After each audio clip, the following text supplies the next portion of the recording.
tengah hari bang. Sebelah tengah hari. Nama abang apa? Wu Ying Hao, boleh panggil saya Wu. Abang hari ni dapat pencapaian apa? Saya dapat 4 flat 4A.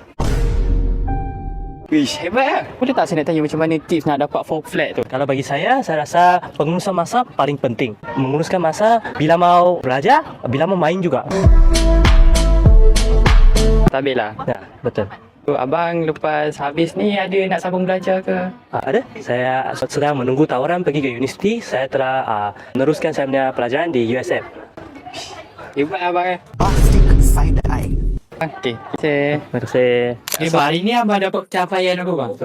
Capaian Anugerah Cemerlang. Apa cita-cita bang? Cita-cita saya nak jadi cikgu. Cikgu apa tu? Cikgu PM. Terima kasih bang. Ya. Assalamualaikum bang. Assalamualaikum. Abang ni dapat pencapaian apa bang? Saya dapat capaian derma siswa daripada pihak organisasi. Wah, hebat juga abang. Baik, tenang.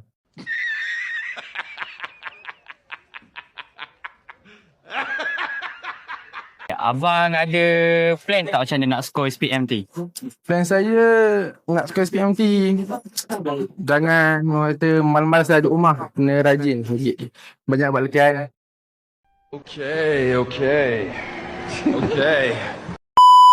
Apa cita-cita abang nanti lepas habis SPM? Cita-cita saya ialah menjadi seorang anggota polis. Baik abang. Hebat. Hebat. Terima kasih bang. Terima kasih. Assalamualaikum bang. Waalaikumsalam. Apa nama abang? Nama saya Muaz Darwish. Okey. Abang Muaz. Abang hari ni dapat percaya apa? Saya dapat hadiah beasiswa OE. Beasiswa OE. Dengan duit tu abang nak buat apa? Saya buat simpanan atau kecemasan baru guna. Abang nanti nak skor SPM macam mana bang? InsyaAllah target dalam 7A lah. 7A wish. Semoga tercapai abang punya cita-cita tu. Amin. Ada susun plan dah macam mana nak skor ke semua? Takat ni ada sikit-sikit lagi pun sibuk dengan training. So cuba untuk dapatkan masa yang terhad tu gunakan dengan baik lah. Abang nanti habis SPM nak sambung belajar ke abang nak terus kerja bang? InsyaAllah kalau ada rezeki sambung belajar. Kalau kita ikut mana yang terbaik lah. Terima kasih bang. Okay. Assalamualaikum kak. Waalaikumsalam. Kakak dapat pencapaian apa hari ni? Saya hari ini dapat mahasiswa koperasi. Widih keren. Take it easy, dog. Apa perasaan akak bila cikgu tersebut nama akak naik pentas? Saya rasa nervous lah. Dia tak rasa nervous, semangat ke apa macam tu? Semangat sebab dapat duit.